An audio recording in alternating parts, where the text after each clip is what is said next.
Agama saya Islam, pekerjaan saya ibu rumah tangga. Dengan ini saya menyatakan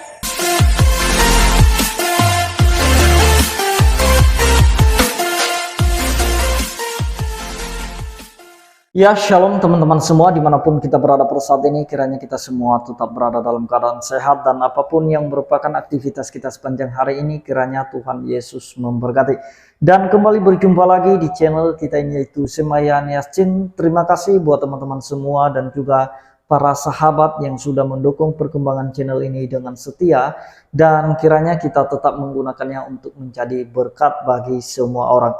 Nah teman-teman, pada video kali ini kita akan membahas ada seorang yang mengaku-ngaku mualaf, ternyata atau akhirnya terbongkar bahwa dirinya bukanlah seorang mualaf, melainkan dia sudah Islam atau sudah Muslim sejak lahir. Nah, apa tujuan mereka mengaku-ngaku diri mereka sebagai mualaf, teman-teman? Mungkin ada faktor-faktor ya yang menyebabkan mereka untuk menyamar jadi mualaf. Mungkin saja faktor ekonomi dan mungkin untuk memenuhi kebutuhan mereka. Nah, teman-teman, sebelumnya mari kita simak videonya yang berikut ini. tidak akan mengulangi tindakan penipuan lagi kepada siapapun dengan modus mualaf ataupun modus-modus. Saya tidak akan mengulangi tindakan penipuan lagi kepada siapapun dengan modus mualaf ataupun modus-modus yang lain. Yang bertanda tangan di bawah ini, saya Melia Wahyuni. Saya lahir di Jakarta 5 Juni 86. Alamat saya di Duri Selatan 1 nomor 4, Jakarta Barat, Tambarat. Alamat di Jogja, ada di Gamping Lor, RT 2 RW 10. Agama saya Islam, pekerjaan saya ibu rumah tangga. Dengan ini saya menyatakan saya melakukan tindakan penipuan. Nah, jadi singkat saja videonya teman-teman ya, dimana ibu ini minta maaf bahwa dia sudah melakukan sesuatu hal yang memang salah sebenarnya.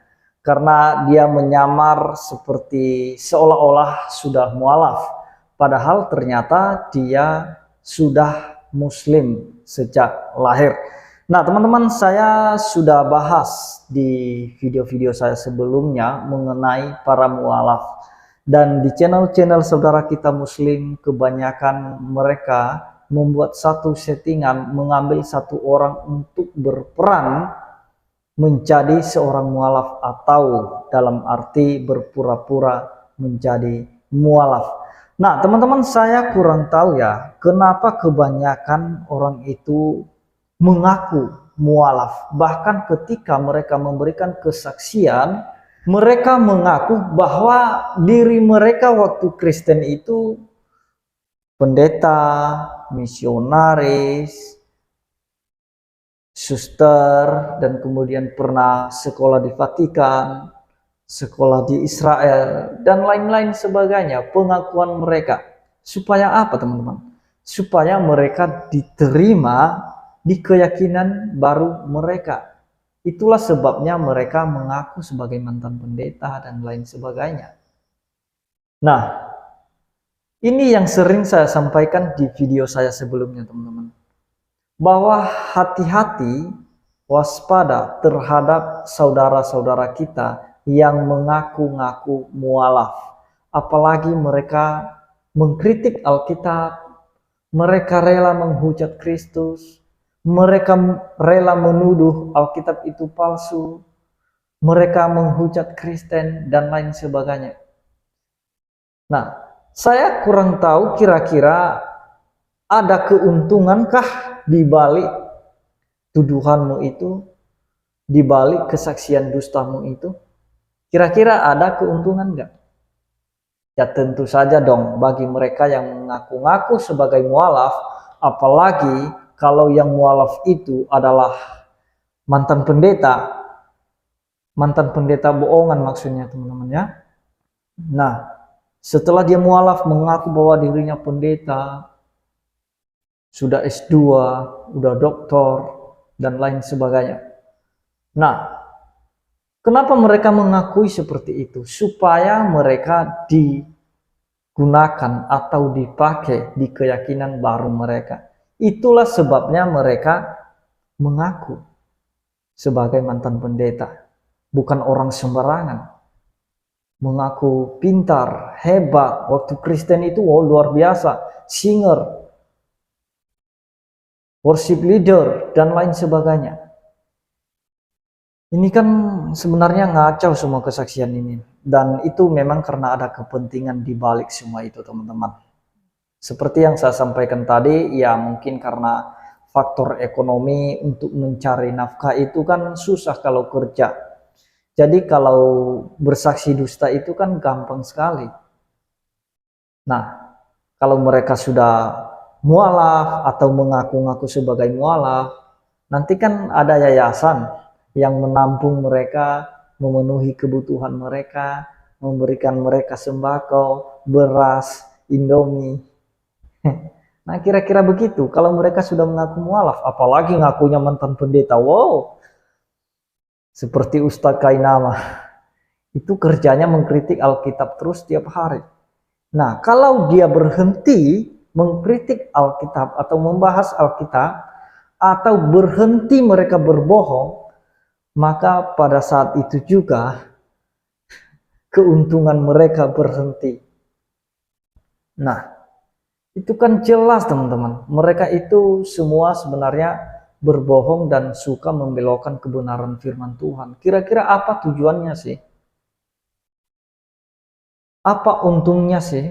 Tentu saja bagi mereka ada untungnya. Nah, teman-teman, dan mereka-mereka yang memberikan kesaksian dusta, para mualaf, oknum-oknum mualaf yang memberikan kesaksian dusta untuk memenuhi kebutuhan mereka, sebenarnya mereka sudah dinubuatkan dalam Alkitab atau sudah dicatat dalam Alkitab. Dan bukan hanya dicatat, teman-teman, tetapi konsekuensi dari dusta mereka itu akan mereka tanggung. Nah, kita baca di dalam Amsal 21 ayat 6. Di situ dikatakan memperoleh harta benda dengan lidah dusta. Bayangkan teman-teman, di situ mereka memperoleh harta ya. Memperoleh kebutuhan, memperoleh nafkah hanya dengan lidah dusta. Nah, di situ dikatakan memperoleh harta benda dengan lidah dusta adalah kesia-siaan yang lenyap dari orang-orang yang mencari maut.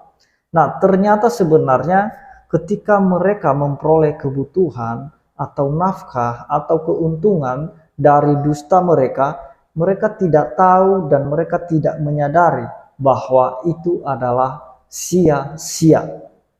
Dan disebut mereka adalah orang-orang yang mencari maut dan mencari kebinasaan. Jelas, kalau orang yang memberikan saksi dusta itu atau berdusta demi memperoleh kebutuhan mereka dan lain sebagainya, maka konsekuensinya itu tidak main-main. Mari kita baca konsekuensinya, teman-teman.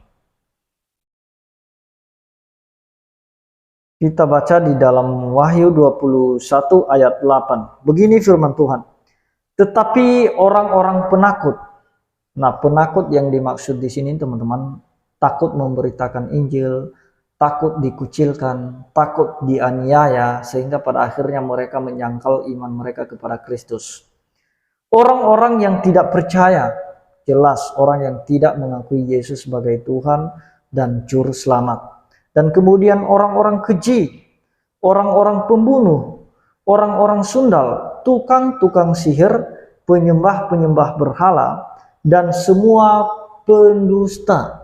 Semua ya, bukan sebagian pendusta. Semua pendusta, siapapun dia, siapapun mereka yang memberikan kesaksian dusta, apalagi membelokkan kebenaran firman Tuhan dengan cara berdusta seperti yang dilakukan oleh iblis sejak semula, di mana di Taman Eden itu dia menipu manusia.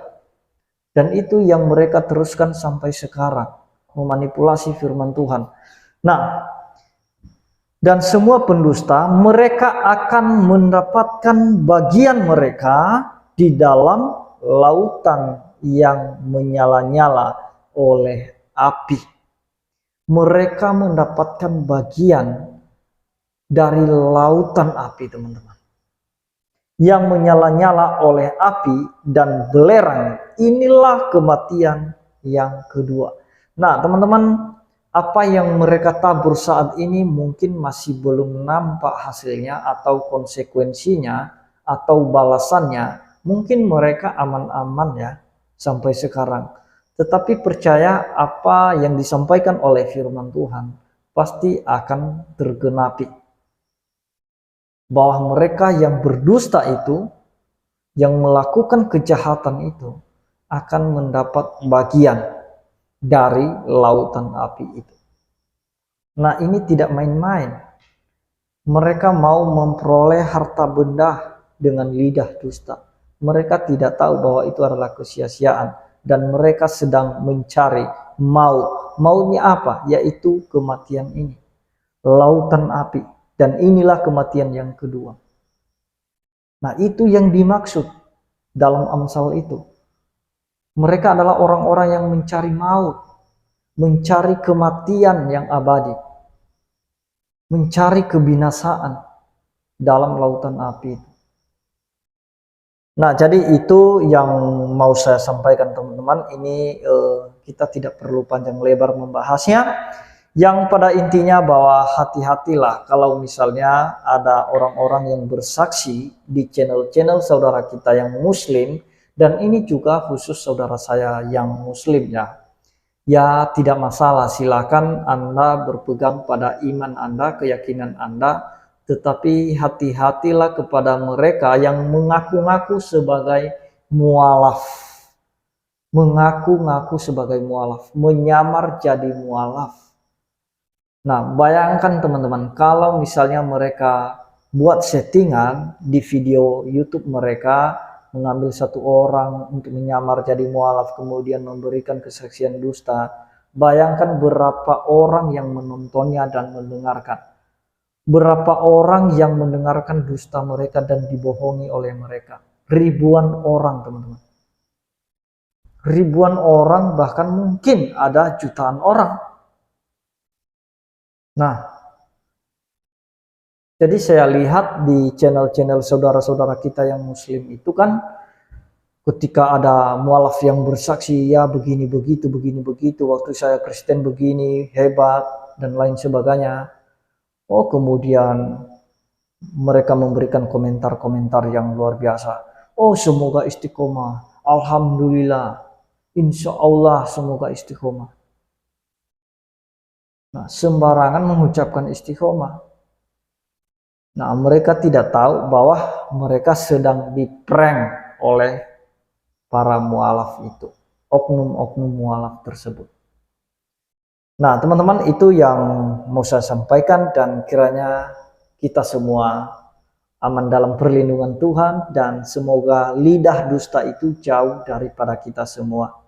Dan ini juga kepada saudara-saudara yang kita yang murtadin, kalau memang benar-benar murtadin, ya silakan berikan kesaksian yang sesuai dengan pengalaman, yang bukan hanya sesuai dengan pengalaman, dan juga apa yang Anda yakini tentang kebenaran firman Tuhan, silakan sampaikan tanpa ada embel-embelnya. Nah, itu yang mau saya sampaikan, teman-teman. Kiranya Tuhan Yesus memberkati kita semua. Shalom.